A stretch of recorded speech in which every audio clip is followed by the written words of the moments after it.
V Avenue! Magbinisaya ta! Kumusta mong tanan? Ako si Iya. Baso. Baso. Baso. Usa ka baso. Usa ka baso. Usa ka baso.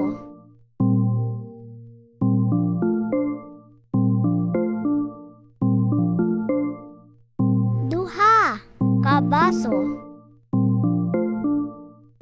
Duha ka baso. Duha ka baso.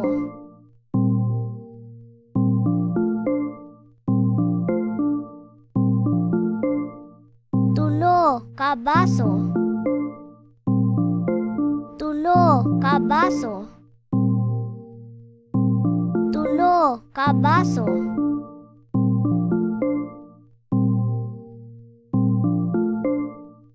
Upat ka baso. Upat ka baso. Upat ka baso. Upat ka baso. Lima ka baso. Lima ka baso. Lima ka baso.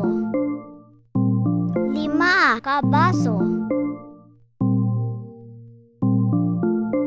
Unom ka baso. Unom ka baso. Unom ka baso. Unom ka baso. Pito ka baso. Pito ka baso. Pito ka baso. Pito ka baso. Walo ka baso. Walo ka baso. Walo ka baso. Walo ka baso. Siyam ka baso. Siyam ka baso. Siyam ka baso. Siyam ka baso. Napo ka baso. Napo ka baso. Napo ka baso. Napo ka baso.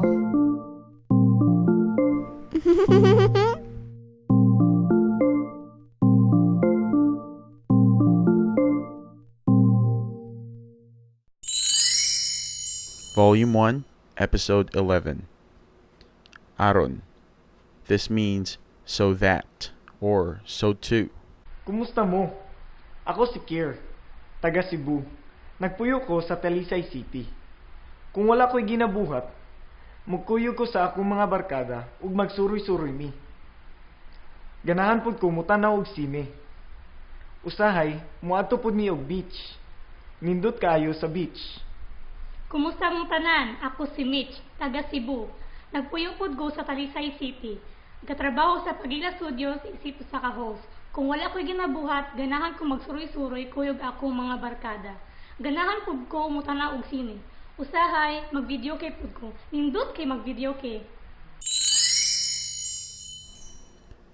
Kainom mo ani? Kamo na pod. Ipaila-ila ang inyong kaugalingon. This means introduce yourselves. Ipaila-ila means introduce. Ang inyong kaugalingon means yourselves. Now do it. Now is the time. Nakasabot mo? Dalira kayo no. Kamo na pod. Sulayin ninyo, dalira kayo. Padayon ta sa pagsabot sa gisulti ni Mitch sa closing part sa V Avenue. Padayon ta sa pagsabot sa gisulti ni Mitch sa closing part sa V Avenue. Padayon ta. Now, in our past episodes, you often hear me saying this. This means, let's continue. Sa pagsabot means to understand. To understand. Sa pagsabot. Sa gisulti ni Mitch. This means to what was being said by Mitch. Sa gisulti ni Mitch. Sa closing part sa V Avenue. To the closing part of V Avenue. Sa here stands as of. Sa closing parts of V Avenue. So let's check it again. Padayon ta sa pagsabot sa gisulti ni Mitch sa closing part sa V Avenue. So we're going to continue understanding what Mitch says in the closing part of V Avenue. Nakasabot mo? Dali ra kayo no. Kamo na pod. Sulayin ninyo, dali ra kayo. Padayon ta? Padayon ta? Lingaw ka ayos ha? Lingaw kayo, nakasabot man mo no. Basta practice lang jud mo. Ang importante ani kay magsige lang jud tag padayon og practice ug maminaw mo sa mga ubang tawo nga magstorya og binisaya. Aron makuha ra sa iyong utok ang impormasyon ug maanad mo og paminaw sa mga tawo nga nagistorya og binisaya. Magkita-kita ta balik ari lang sa V Avenue. Magbinisaya ta. Aron makuha ra sa iyong utok ang impormasyon. Aron makuha ra sa iyong utok ang impormasyon. Aron makuha ra sa iyong utok ang impormasyon. Aron makuha ra sa inyong utok ang impormasyon. Now, you've been hearing me saying this during the closing part of the V Avenue. Aron makuha ra sa inyong utok ang impormasyon. Aron makuha ra sa inyong utok ang impormasyon. This means so that your mind, your brains, will get the information. Aron means so that, or so to. Makuha, if you remember in the past episodes, I've been saying, kuha ninyo. This means, got it guys? But here, makuha means to get, or to understand, or to redeem, to acquire. Ra here means only. Sa inyong utok. Sa inyong utok. Now, sa here, remember, I often remember sa is often followed by a location or a place. But in this case, sa here means by. Inyong utok means your brain or your mind. So sa inyong utok means your brain or your mind. Sa is often followed by a location. Like, remember in the past episodes, sa New York, sa Italy, sa Asia, sa Philippines, sa Japan, sa Canada. Here, it stands as by. So it's very useful. Inyong utok. Inyong utok means your brains or your minds. Inyong utok. Now, utok means brain or the mind. So if you say inyong utok, it means your brains or your minds. But actually, it's most likely it means your brains. So if we change the inyong to akong utok, the possession here is different. It means my brain. Akong utok. Imong utok means your brain. It's singular. Imong utok. Among utok means our brain. This is exclusive. It means you're not included. If I'm telling you this, among utok, you're not included. It means our brain, but you're not included. It's exclusive. Next one is atong utok or atuang utok. It means our brains. This is inclusive. You're included in this one. Our brains. So atong utok, atuang utok. When spoken quickly, it's atong utok. Then we have iyang utok. His brain or her brain. Remember, he and she or his or her is only one in Visayan language. So we have iyang utok. his brain, her brain. Then we have ilang utok. This means their brains.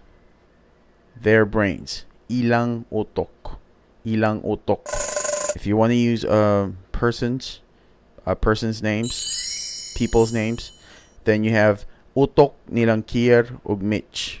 Utok nilang Kier ug Mitch. But if it's only singular, you have to say utok ni Kier or utok ni Mitch. Nakasabot mo? Dali ra kayo no. Kamo na pod. Surayin ninyo, dali ra kayo. Therefore, we have aron makuha ra sa inyong utok ang impormasyon. Mitch has been saying this from the first episode until now. It's like we're just understanding the whole stuff that they're saying in the volume 1 of V Avenue. So the purpose of this one is that I don't want you guys like learning translating from English to Visayan. It's better to get the heart of the language. So aron makuha ra sa inyong utok ang impormasyon. Aron makuha ra sa iyong utok ang impormasyon ug maanad mo og paminaw sa mga tawo nga nagistorya og binisaya, ug maanad mo og paminaw sa mga tawo nga nagistorya og binisaya, ug maanad mo og paminaw sa mga tawo nga nagistorya og binisaya.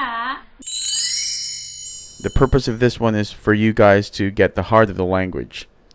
So the next one that Mitch is saying is ug maanad mo og paminaw sa mga tawo nga nagistorya og binisaya. Maybe you can guess what this means. But anyway, we're going to explain it. Remember og, it means end. Now, what is ma'anad? Ma'anad. Ma'anad means to get used to, or to be familiar with, or to get accustomed. Ma'anad. Okay? Ma'anad. Say it.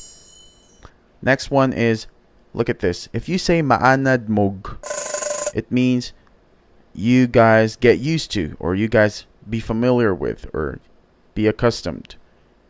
Now, remember in the past episode, I explained there the moog, taog. So it's ma'anad moog, ma'anad mog when you speak it naturally, when you say it in a normal speed. So it would sound ma'anad mog.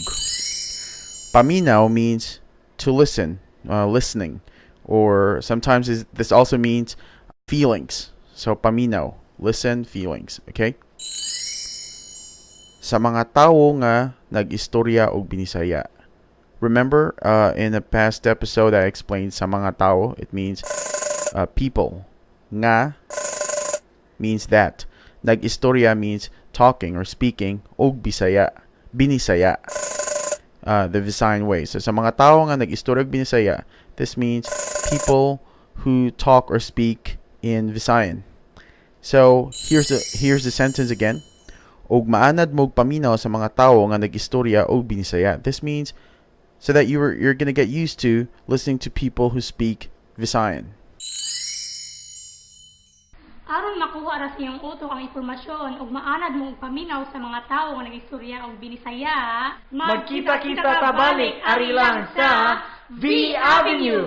Magbinisaya ta. Magkita-kita ta balik ari lang sa V Avenue. Magbinisaya ta. Magkita-kita ta balik ari lang sa V Avenue. Magbinisaya ta.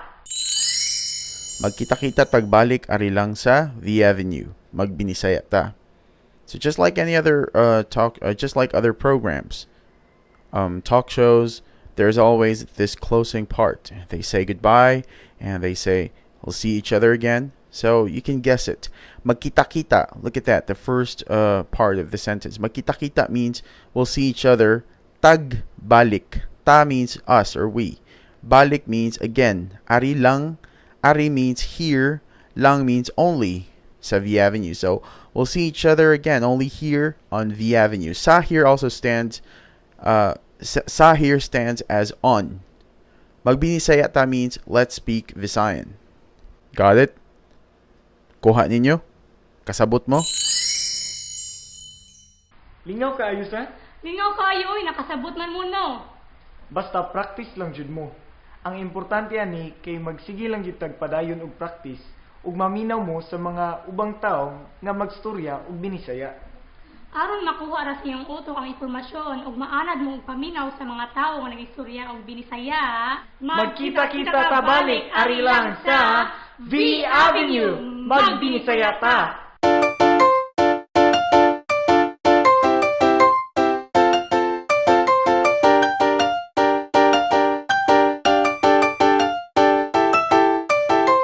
For more information, you may like us on Facebook. Just simply go to facebook.com/Visayan Avenue. Thank you so much for joining us today.